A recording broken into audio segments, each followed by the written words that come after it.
is what's coming in terms of orders. I mean, people can say what they want. I know what our sales guys are able to bring in terms of business, and it's not nearly what it was in 2008. But it is starting to get better, right?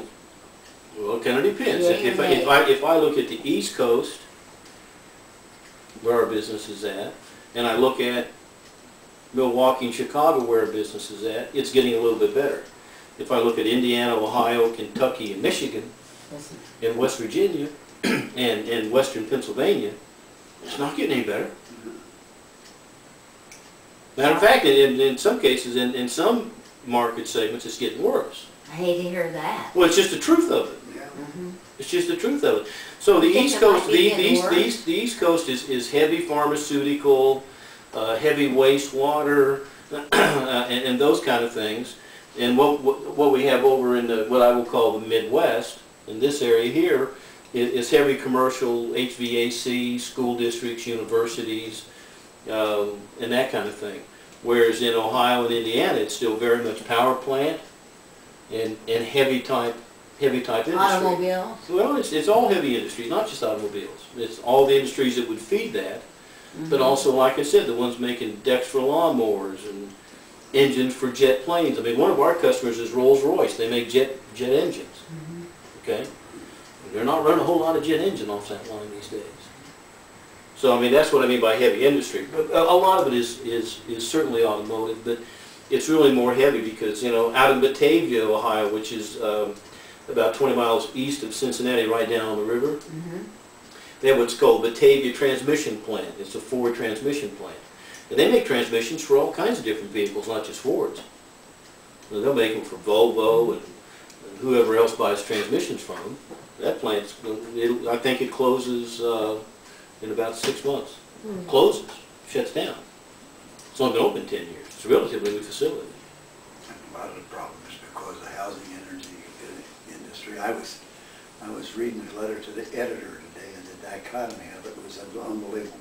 This guy got his tax bill, and they raised his taxes $500 and raised the valuation of his house. Not much, but, and he had gone to his house and paid $430 for it. He went to the bank, and the bank told him it was worth $280,000, and they wouldn't refinance it. So he says, here I am. The bank says it's only worth $280, won't even let me refinance, and the government tells me it's worth a lot more and charging me more taxes for it. He says, and I'm in the middle, and I can't afford it.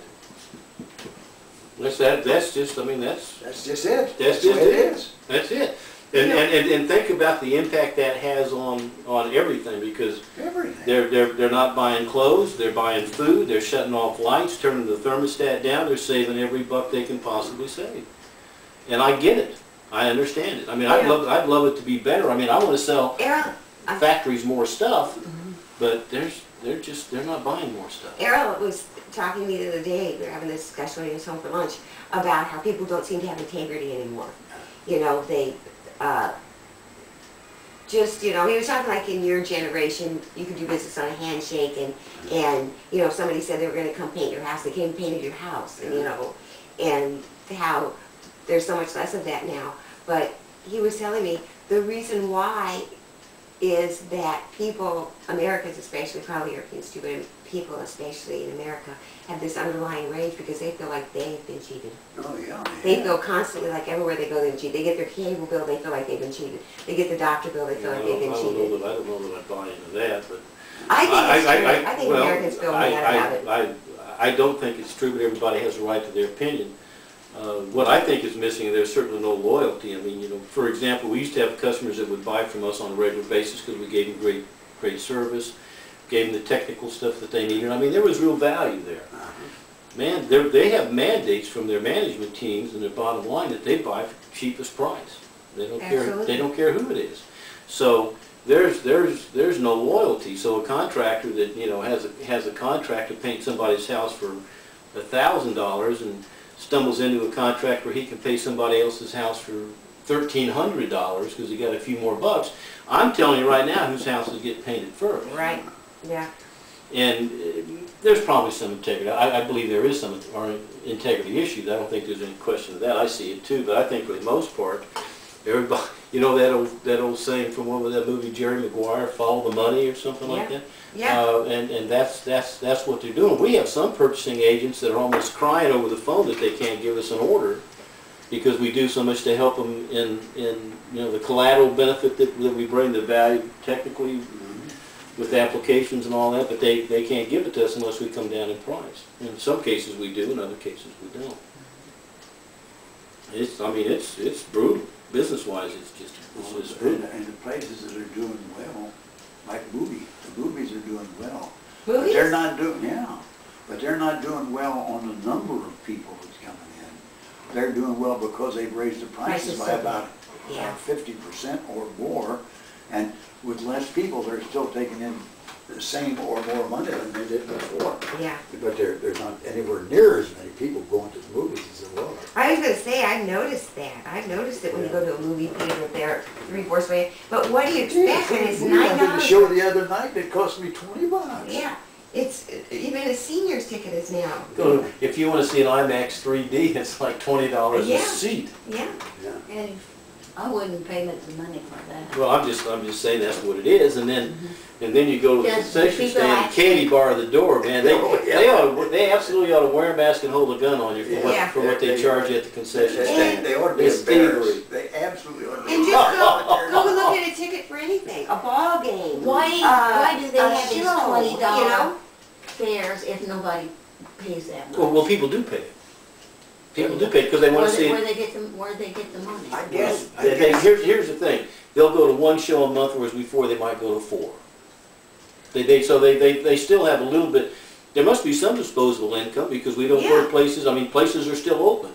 Yeah. So people are still spending some money, but I got to tell you, And Mike tells you the bar business is great. You know, yeah, people who spend money on booze. yeah, they're trying to drown their sorrow. Yeah. Really? you'd think that they'd just go buy a bottle and take it home. It'd be cheaper to sit in a bar. Yeah, well, they need company. Misery loves company. We got to have somebody to talk to while we're getting hammered. Is it something? What a state of affairs. What a state of affairs. The only people prospering are the people that are at, Screw it, let's go get drunk. Really, that's what Mike said. He says, well, ever since this was said, he started, our business has gone through the roof. It's amazing. Well, I mean, you go. And also, I guess antidepressants. I was reading the other day that so many people are on antidepressants and stuff now. I would think about getting some. A bucket of them. Well, There's probably truth to that. I'm not depressed. I'm just really kind of irritated. You know, I would say another word, but I'm on. what I feel is I'm okay, and I know I'm okay, but what about these other people that can't afford? You have to lose their home and That's the thing. maybe even not eat as much. I'm not worried about myself. Oh, yeah, it's just, it's awful. All I really need to The only way do we're is pay my getting mortgage along and is eat. You because know, we're I don't need old. another Huh? thing. The only reason we're getting along is because we're old. And don't need anything. Well, we We've had it don't all. need anything, but we buy all the damn time. But we Yeah, you don't guys need- are keeping the economy rolling. You're doing your part. We don't need anything, and we don't, you know, when you get right down to it, it's a drop in the bucket to what they need, you know. And you know what? There's so many things that I used to pay people to do that now I just figure out how to do them. Can you do your gutters? Really? No, I'm not gonna do my own gutters. Well, I'm gonna call that guy tomorrow and have him do the gutters. Do Yes. you wanna do yours? Yes, please. Yeah. 'Cause all the leaves are down now, or Yeah. most of them. Well, I hope they come and get the leaves out of the gutters before the guys come in to get the leaves out of the They don't throw them down on the lawn. ground, they put them in a bag. Oh, okay. But I don't think he's coming back, I think he's going home to You don't Mexico. think he is? I called him 3 or 4 days ago, or 5, and he never even showed up or called back. What did he He say? might He be. probably shut down for the winter and went, I mean, he come and cleaned the place all up, but that big tree out back hadn't dropped its leaves yet. Yeah. And a week later, it came down. And you said at Like that the time rain. that they're just gonna have to do it again. Well, I called him and told him, you're gonna have to come back and do it again, because you came too early, and that big oak tree out the back dropped all of its leaves in the last week, Did and you I got pay them him? everywhere. Did you pay him? I haven't paid him yet, no. I wouldn't. don't pay until it comes. How do you get your invoice? Does he mail it? He doesn't mail it to you. Oh, yeah, he mails me a bill, I mean. Oh, does he?